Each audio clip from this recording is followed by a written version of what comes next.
Hey guys, I'm back with another video for you today, and I wasn't able to stream this morning because my Wi-Fi was being very bad, so instead I'm going to make a video with the deck that I was playing, and that was this one. It is a Syndicate deck, but it's a bit unusual in how it works because I'm running Jackpot as the leader, not the usual Blood Money or Wild Card or even Off the Books, which I've seen some people playing. I'm actually running Bincy as well, Bincy Blumenholt, just to get real value from that Jackpot ability. And I figure it's quite strong actually, because the meta has shifted away from engines a little bit.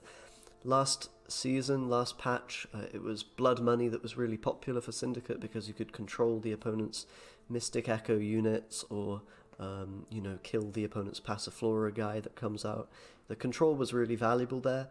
Now we're seeing sort of a point slammy kind of meta. There's a lot more decks that don't care so much about the removal. There are some that still do, things like Nilfgaard, Scoia'tael potentially. Sorry, not Scoia'tael actually, but maybe Skellige, maybe Northern Realms here and there, and Syndicate players with Passiflora. But you've definitely got a large amount of factions that just want to point slam and don't care so much about that damage. And I figure just having your own proactive points with the Syndicate deck is now quite valuable. And Jackpot has some real synergy with some of the stuff you want to do in Syndicate. The Bincy, as I said, comes down at 13 once you Jackpot. You ideally want to have 0 in your bank when you do that, so that you get all of that coin value onto the Bincy, and she just gets more points effectively for you. So you slam the Bincy down, you play that Jackpot, and then you can follow it up with Saul, and he's already at 9 coins, and he just goes crazy. So at that point you have 2 big units. They want to kind of reset and deal with both of them, but they're not able to do that usually, and you can go crazy with those 2 cards. Now when you combine that kind of power combo with also having Louisa Savola, which is one of the best combos in the game, and Passiflora, which is just the long round card, the big value card, I think this deck's actually very, very powerful. It has so many big, juicy impact plays that you can kind of spread them out across the game and use that to really effectively, drain and destroy your opponent. So, pretty strong deck I've been finding. Obviously with Syndicate, the round 1 objective is to develop carryover in some form or win the round, depending on what your deck needs to do against theirs. And yeah, you're able to usually do that without committing these power plays. So that means you've always got your leader and Bincy Saul for one of the rounds, either round 2 to defend or push in a bleeding situation, or in round 3 to finish out the game. I actually like using the Bincy and the Saul in round 2. I think it's quite good. And you can use your leader to kind of turn your leader into coins carryover, which you can then use with Passiflora in round 3 to kind of get more value on the Passiflora Peaches that spawns, and also Adriano. You can spawn the Seductress using the coins that you've got from carryover with your leader. So that's kind of a nice way that the deck plays. You can turn your leader into the coins while also gaining the value from the leader in the round 2, which you can do to an extent with other Syndicate leaders, but not quite in the same way. And it definitely allows you to save Passiflora a lot more than I think you're able to do with something like Blood Money, for example. You're often forced to play Passiflora round 2 to defend the bleed. Here, you can just chill, sit back for a while, play some other cards, relax a bit, get some coins, spend the coins, and then bam, Bincy leader, bam, Saul. I now have engine value and I'm kind of relaxed and winning the round without using Passiflora. That's often how the games go. Or, as I said, using the Bincy and Saul shenanigans to bleed and push is also very powerful, or as a finisher. So I've really been enjoying this version of the deck. I'll of course put a link in the description if you want to check it out. I can't say whether it's better than other versions of Syndicate because I haven't played too much of them, although I will say I definitely have had more success with this than those decks. I tried playing some Blood Money, some Wildcards, some Off the Books, and I just wasn't really feeling that good with any of them. But this deck has won far more games than it's lost so far. Let's see if we can keep that up. Let's jump into a game or 2. Alright, first opponent's going to be a Foltest. It's not something you see every day, but an interesting matchup nonetheless, and one that we're probably a little bit unfavoured in, to be quite honest. Foltest does have a pretty okay matchup against Syndicate, especially if they're running Bomb Heaver. Then it's not too bad for them. Let's get rid of Redanian here, and then one of our spenders, because we have way too many for round 1. Don't need all these guys, so probably a Street Urchin since we have 2 of them. Now we can't really threaten to kill the Commando in the same way that Blood Money could with Uold, but that's not too big of an issue, I think. It's even questionable whether that's actually a good play or not. So we'll see how we can navigate this one. It might be quite tricky, especially if he did draw a lot of commandos and scouts. You know, particularly those scouts in round 1 are very important for the Northern Realms guys. But we've got a pretty decent round 1 hand here. We can develop carryover with Pickpocket and the poisons. We have the movement for the Mauler, which I think I'm actually going to not use because he's played TA on that. Looks like a very good fist tech target. Just open up with the poisons, deal with that, deny the Roach Merciless, which he'll probably be wanting to play right now. So we've just got to try to deny that as long as possible. No audiences. Let's do the fist tech trafficker now. My fist tech's purest. And we might take a very early pass, and the reasoning for that is if we take an early pass we can deny him playing scouts, and we can then deny the carryover that the scouts would normally get, because he'll have to play them in round 2, whatever. So this is kind of all just lining up really, really nicely for us. I think we now Hammond to deal with the Mauler again. And if you can deny the Roach Merciless value from them here, it just makes them feel very bad. Like, he's going to have to use 2 leader charges if he wants to Roach, which is kind of an overcommitment, you know. He's going to have 1 leader charge left, and we can just then pass if we want even to deny scout carryover. So, you know, kind of a great situation for us. And he's really going to try to pursue this goal of getting value with Roach, although it looks like he didn't hit the Trafficker, so that's an interesting move. What does it mean? It probably means he actually doesn't have Roach. I'm not sure. Maybe he doesn't have Commandos at all, or maybe he just misplayed. So we could actually kill the Ballista. I think it's probably the correct move here, because we're just going to force either that Roach or, you know, Commandos with leader charges quite low tempo, so we can probably punish that with Pickpocket into some further plays to win the round. And honestly, if the Foltest loses the round, he's kind of in bad shape. Alright, Pickpocket next, gets us ahead, gets us boat out. We can then follow it up with Soul if we want to really push. Bit of a visual bug there. And then we've got Tide Cloak, Sea Jackal Boy to spend our coins at the end. We're not going to play these Seductresses, I don't think. It's a bit late at this point. Okay, that's a pretty big Kira. But I think we're happy to play the Soul and just push it to the limit. Will be getting us ahead just about. And we maybe even play the Seductress in a second here just to get more soul value. Yeah, it won't be a big card in this round, but it will get us a few extra points on soul potentially, which is quite a good thing. Got to be a bit careful with the Sea Jackal as well in terms of, you know, losing out too much. If I spend the coins, then lose the soul value, and if I don't, then it might die to a Philippa or something. Or you know, Boiling Oil, Selkirk, etc. Alright, let's just play the Seductress, keep this round ticking over, and then finish up with Sea Jackal, I think. These other 2 cards are not, you know, needing to be played right now. We can think about it. We can think about it. Okay, so he's actually just going to take the pass, which is pretty fine for us. We can, I think, yeah, still play the Sea Jackal just to get you know, get enough here to get out. We'll keep all of our coins as carryover, so that's quite nice. Obviously the soul procs after we pass, so it's quite good news. And we got a lot from him here. Like, we didn't really have to commit too much. We played a Soul, we played a Hammond, we played a Ewald, which is quite a good card, but he also played 2 really big units and didn't develop any carryover, so it's not ideal for him. Let's get rid of Mutated Hounds. Right now we're looking for some way to kind of bleed effectively, so either Passiflora would be really good with the Blind Eyes right now, or maybe Louisa Savola would also be good to have in hand, so we'll get rid of the Street Urchins. There's Louisa, so that's one part of the puzzle. I think probably the line of play I'm going to take here is to actually play the Urchins, and then into Bincy.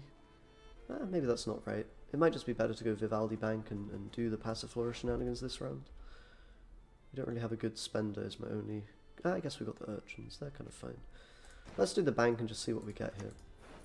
Passiflora, that's perfect. That's what we're looking for. And we don't have to spend any of the money either, which is pretty amazing. Nothing tickles my tits quite like a good So we'll just push him really hard. He'll probably have to play the Roach Merciless at a bad time here. You know, he's going to have Selkirk and stuff, which is definitely a bit scary, but I think at this point, you just push the Fold Test and he's in a really horrible spot. He's going to have to play his Draug this round to win it, and then he doesn't really have anything for round 3 most likely. If he transforms Commandos. If he doesn't transform Commandos, he probably doesn't have enough units to get the Draug value. Okay, going to just be a Sheila to open. That's quite a strong play. I think I'm still going to play my Adriano, am I? Maybe not. I think I should. Like, he's going to get the Roach Merciless regardless, so may as well just get a bit more Seductress value on the board. I think it makes sense. Yeah, spend some of this money. Fish tank for breakfast, lunch and dinner. That's the dream. Or just chill. Not really any point shielding one of these just yet because they're both vulnerable. If he has Philippa, we're a bit scared, but I think most likely it's Roach coming down here. Roach is a pretty big play, but I think we'll be alright. We just have to play Urchins and then probably pass. But I think we're going to have to spend with the Urchins, which isn't super ideal. Maybe not. You know, there's definitely an argument to also just play Urchins and chill. Like, we can also just abuse the fact that we have carryover here. So maybe that's what we do. I mean, we definitely click the shield now because we get back up to full coin value anyway with this this Street Urchin plate. So we'll do this, and now we do have the option to kind of leader with Bincy in a second. Turn the leader into carryover and points. For now we'll just chill. Get the boat out. And there's the Draug. So now we're in just a very strong position in this game. It might look not super good because he has an extra card, but he doesn't really have any power left in his deck other than Selkirk. So the Draug's gone. He could have a Renew, that's kind of the one scary possibility, but I don't think it's that big of a deal. Baron as well is kind of a pain, so we could think about bleeding a bit more, but I think we're just going to trade poorly if we do that. I think my last 2 cards are very powerful, so I'm going to take a pass. Baron will be able to answer one of our plays in round 3, and Selkirk potentially as well, but I think we're just going to have a bit too much value in terms of I have a leader, I have 4 carryover as well, and I'm probably going to have Louisa Savola if things go according to plan here. Well, you know, at the very least, Louisa Azar isn't too bad. Let's get rid of the poison. It's not going to be too useful here. Unfortunately, we don't find what we would have loved, which is, you know, Savola. In particular, maybe the Philippa as well. But that's okay. That's alright. Could probably open with the Mutated Hounds here, to be honest. So really we're going to rely a bit on Azar to carry the game here. Because he hasn't got Fallible anymore, so the defender value is really gonna be nice, I think. We need to make sure that our spender survives the Street Urchins. So most likely kind of our sequencing here is going to be along the lines of Dogs into Louisa, into Azar, into Street Urchins, and to finish up with Bincy. I think we don't want to risk the Bincy in this particular situation. If he can get through Defender and then Baron my Street Urchins, we might actually be losing this. And with that in mind, it might be correct to play an earlier Bincy actually, and kind of split my points a bit. I kind of like that idea actually.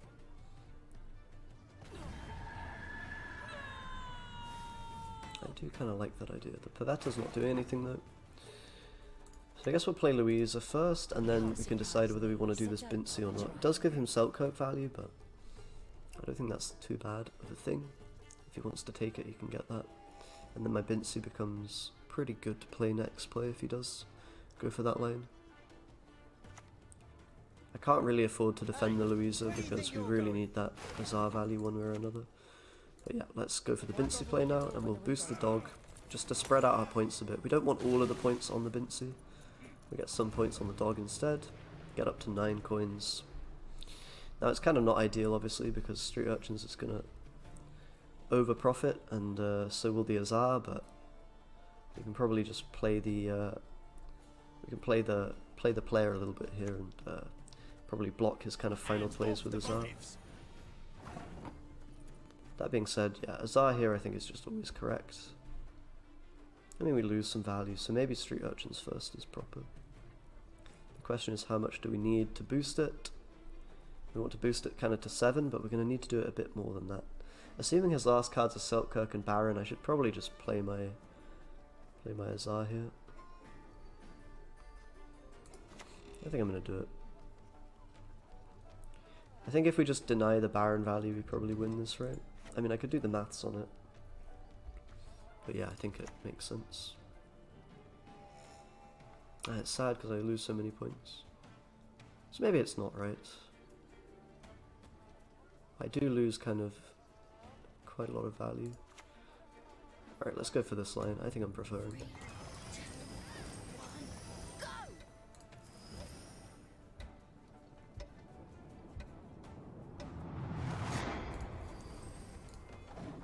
I think that's how much I have to boost it right now. I did some quick maths. I'm pretty sure Selkirk will die to this now. Unless he does a double boost. So he's just going to kill Bincy instead, which is fine for me. Now he has Baron, presumably last card, but I'm going to protect my Urchins with the Defender. Boost it 4 more times, and we beat Baron.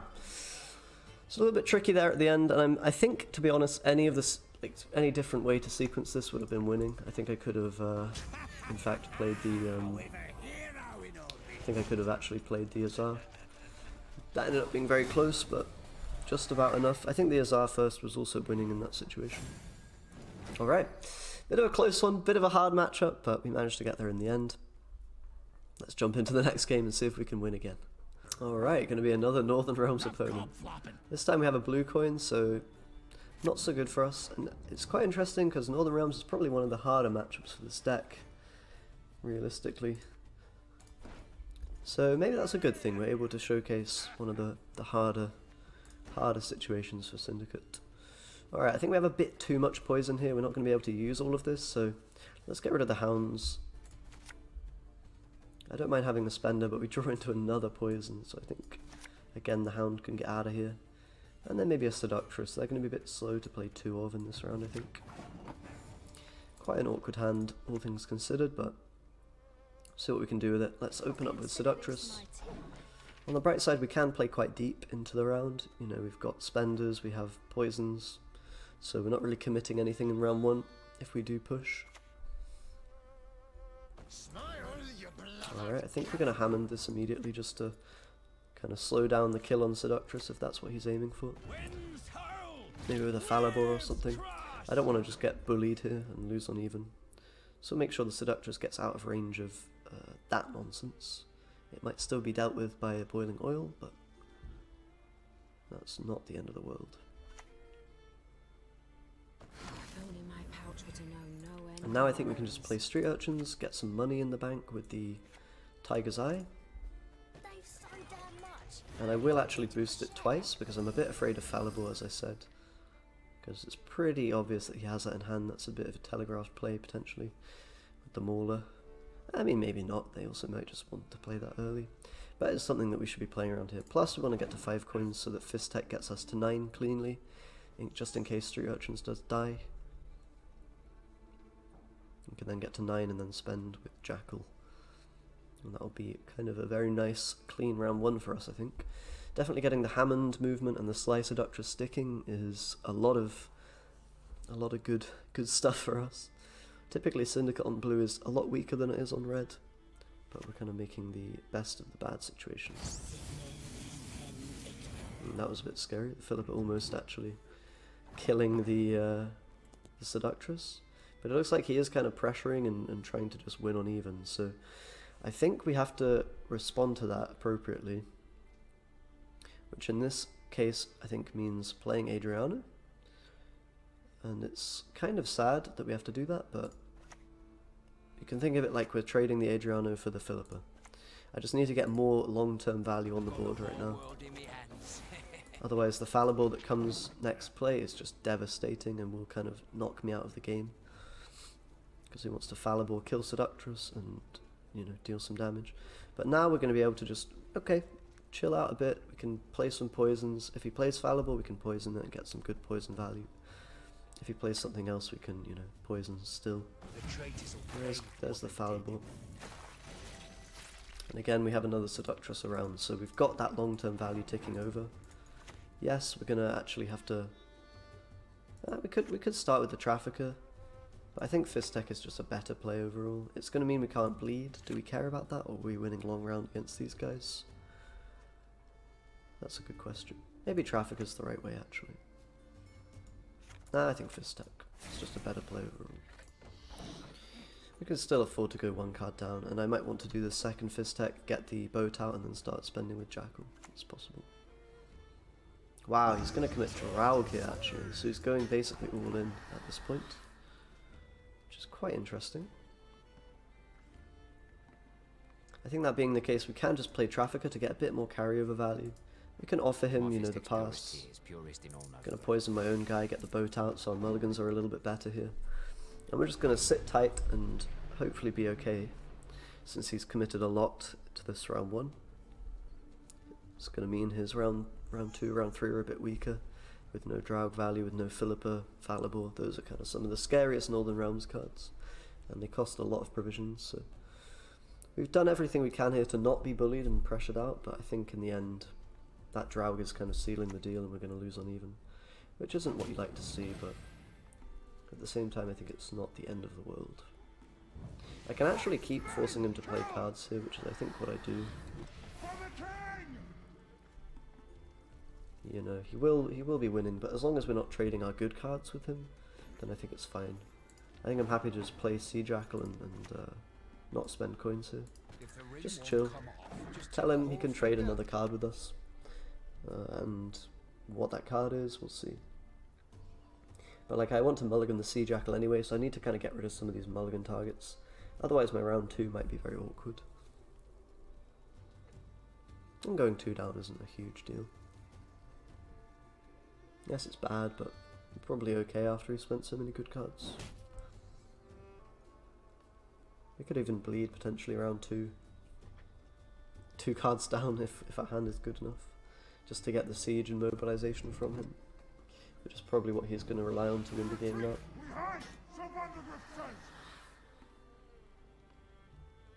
But we'll see how it goes.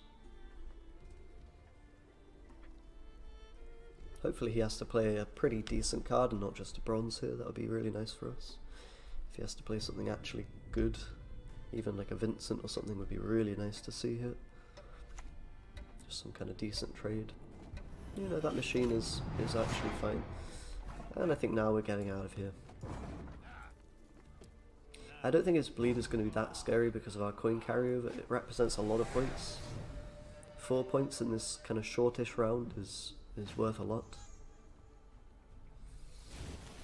But obviously losing uneven isn't ideal. Let me not downplay that fact too much. And I think it has to be the poisons that go. We're really just going to look for our kind of power plays here to survive the round. And this is kind of really good. This is kind of the hand I want to see. Just not too much of my good stuff so that I'm not going to get bled dry, but enough that I can get my way out of this round, you know, find a way out if he does push. It looks like he's not going to push, so I'm just going to play pickpocket, get the boat out to win the round, and then develop more carryover. Take the pass. So he figures he can win the long round with the siege value, I guess.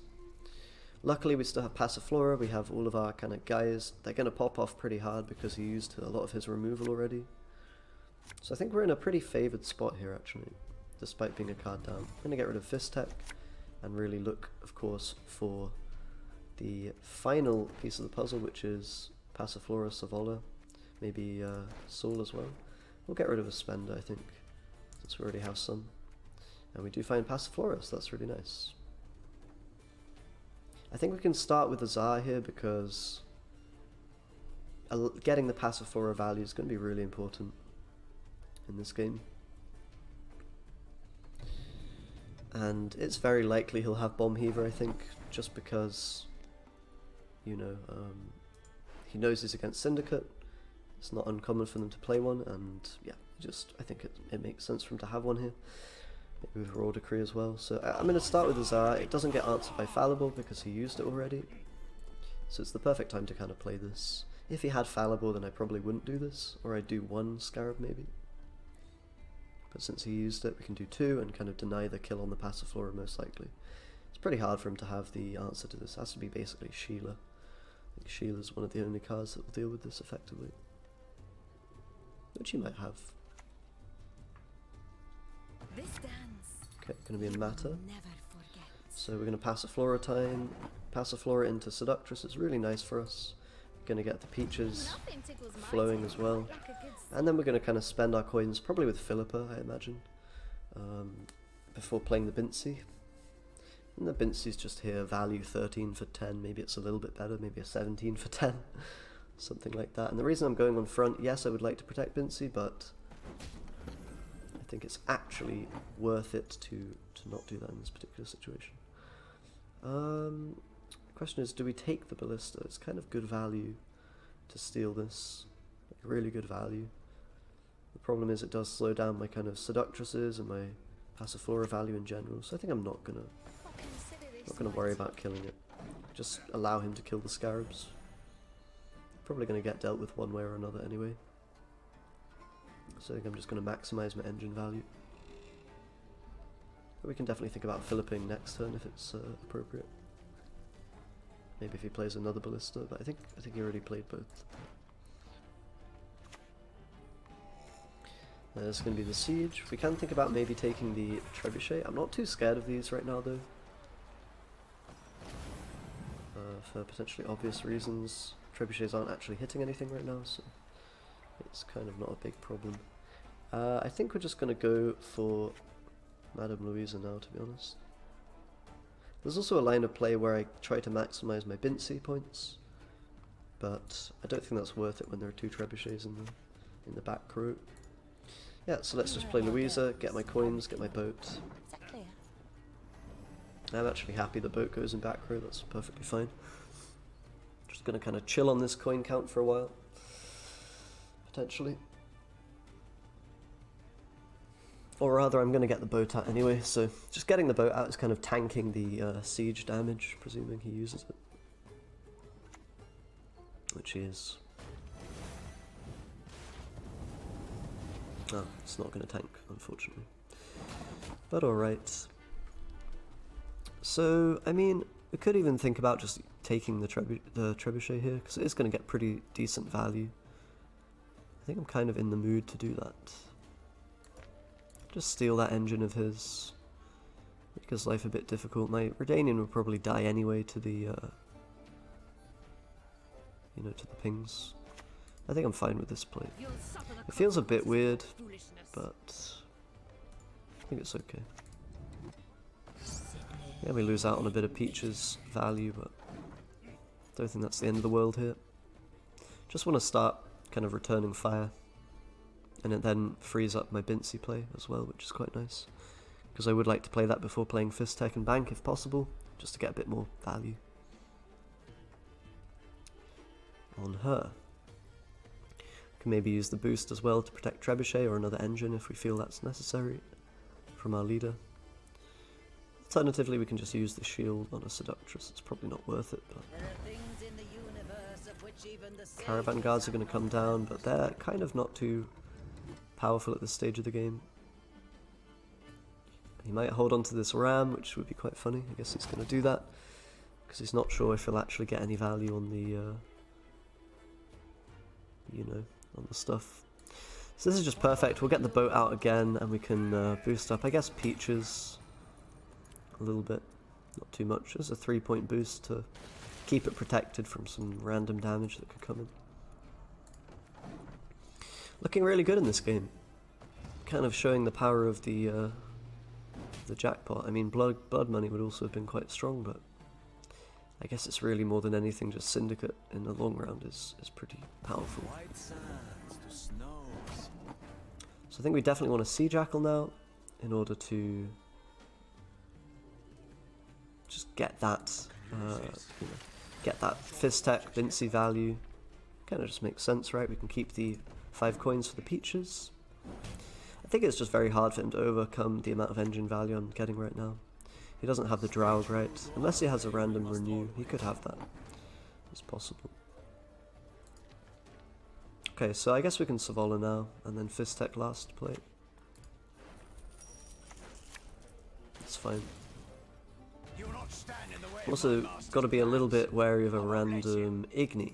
But to be honest, right now an Igni isn't even the end of the world. I think we're still beating that, so I'm not going to worry. I'm obviously not going to boost Sea Jackal because that play into it pretty hard. There's going to be a Baron coming down. A hero in our midst. So I think it's time to just Fistek it up. Get those last points. It's not even a bad play here because it boosts the Bincy. And allows us to go crazy with Sea Jackal at the end. So he's got some good Baron targets, but you see there's so many of them that it doesn't really matter how many Baron, you know, how good his Baron is, because it would be pretty much as good on Bincy. Okay, it's pretty good on Sea Jackal here because we didn't have another spender, but would have still been a lot of value on these guys. But yeah, there's just no way he's making that point difference. Our round 3 is super strong, and the Bincy kind of putting in a lot of work there. So unfortunately we didn't get to showcase against any other faction again.